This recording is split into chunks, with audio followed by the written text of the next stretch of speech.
Okay, guys, this is part 2 of your exam review for chapter 1. I think I stopped here, properties of water. For water has a high heat of vaporization. The evaporation of water from a surface causes cooling of that surface. For example, when we sweat, that will fall under number 2. When we sweat, we're releasing water from the body, or water is evaporating from the body, which cools us down, bringing our body temperature back down to 98.6 degrees Fahrenheit. Also, ice is less dense than water or solid water, which is why ice floats in water. Here's some other properties here. Solubility. Anything that's polar, guys, is going to be a solute that will actually dissolve in water. Water is considered your universal solvent, but polar molecules are attracted to other polar molecules or compounds.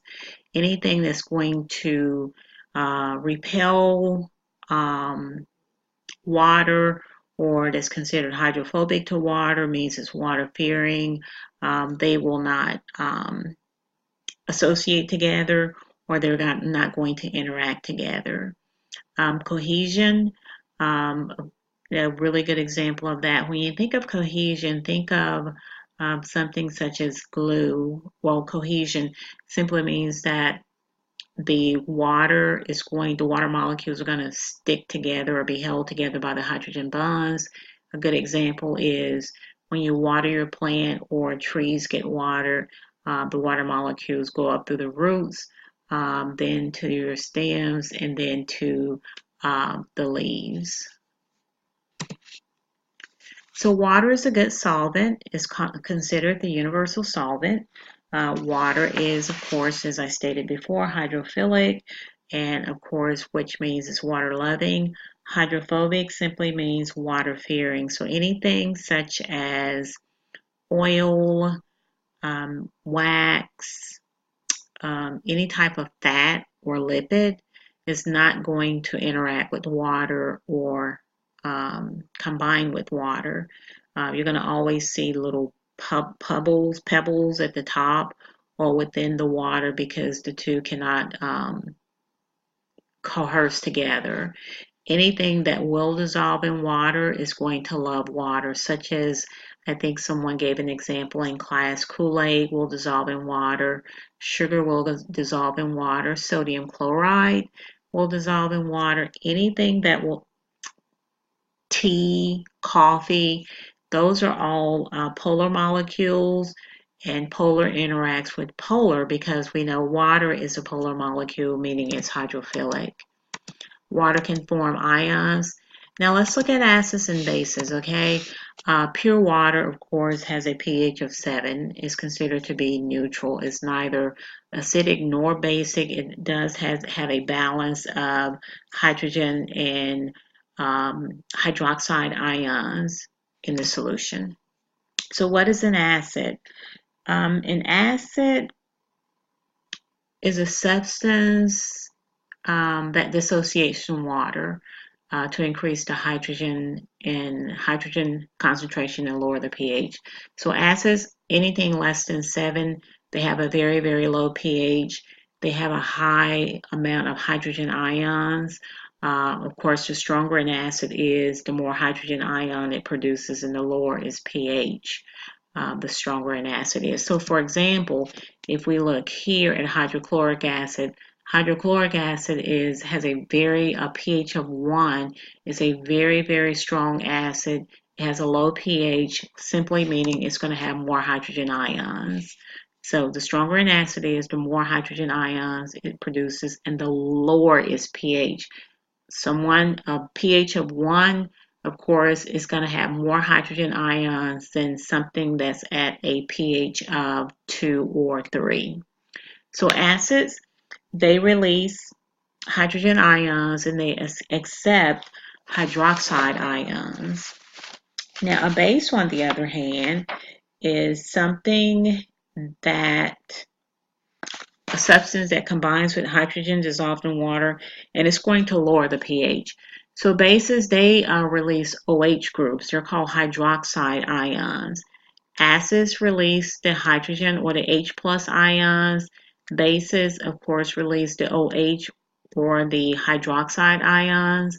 And what they do is, for example, if you have acid reflux, what's going to happen is you take the Toms, your Rolaids, the Prilosec OTC, whatever is going to relieve you of the acid reflux, the medicine or the pills that your doctor prescribed to you or what have you is considered a base. And what that base is going to do is going to lower the hydrogens because you have a lot of hydrogen ions in your stomach already, and the base is going to lower that and it's going to kind of relieve you of that acid reflux.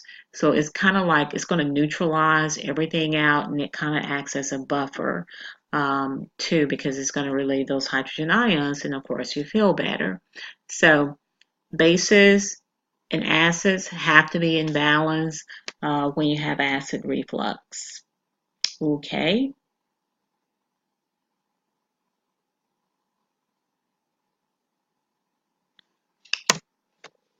So here's some examples here. As stated, anything less than 7, of course, is considered acidic. Pure water is neutral, which is 7. And of course, anything above 7 is, of course, considered a base. Baking soda, people take baking soda when they have acid reflux. It relieves them of the symptoms. Great Salt Lake, seawater, ammonia, believe it or not, household bleach, sodium hydroxide, all of those are considered basic or basic solutions, or they are considered bases. Okay, moving on.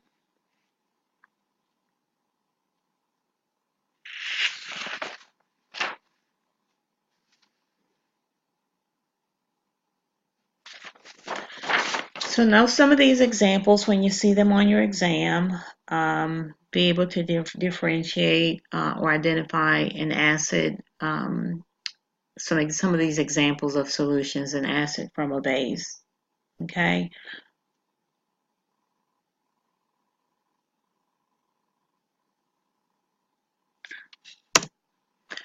Okay, a buffer. Buffers are anything that resists changes in pH.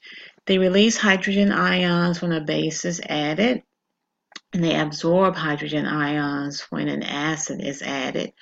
Kind of like what I told you before with the acid reflux. When you get acid reflux, that simply means your digestive system is too acidic.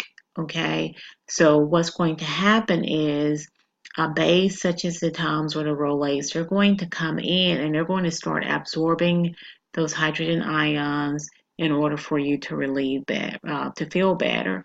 So it's going to actually bring that pH back in balance as to where it needs to be. So it keeps the hydrogen relatively constant, the hydrogen ions relatively constant, which is important.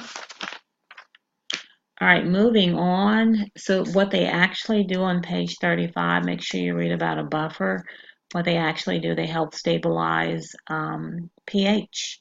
The pH of our blood is 7.35 to 7.45. Sorry, thought there were more slides.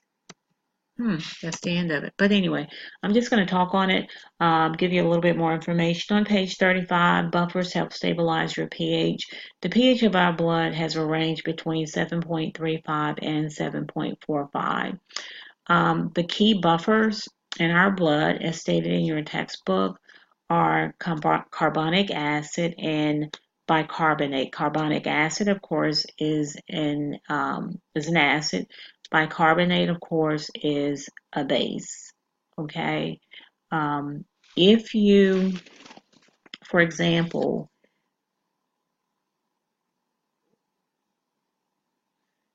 you're going to decrease the pH if, I can't see. I do apologize. My vision is bad.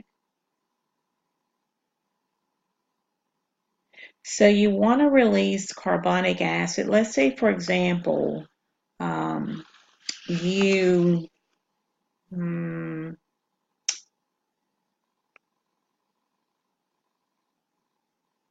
let's say, for example, let's take bicarbonate, for example.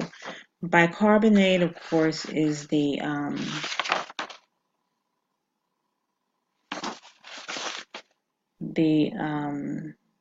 bicarbonate is the buffer that's going to help when our bodies or our blood is too acidic.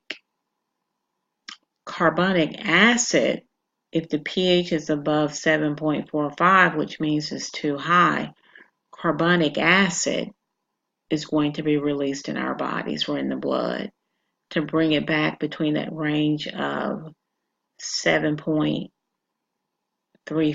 to 7.45. Okay, so I think if you listen to, well, I know if you listen to these recordings, you'll have a much clearer understanding of things that were not clear to you. They will be clear to you once you listen to this recording here.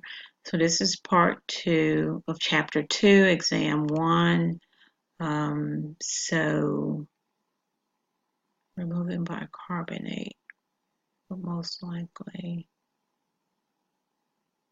decrease the pH. All right, that's it, guys. Chapter 2, part 2, exam 1 review.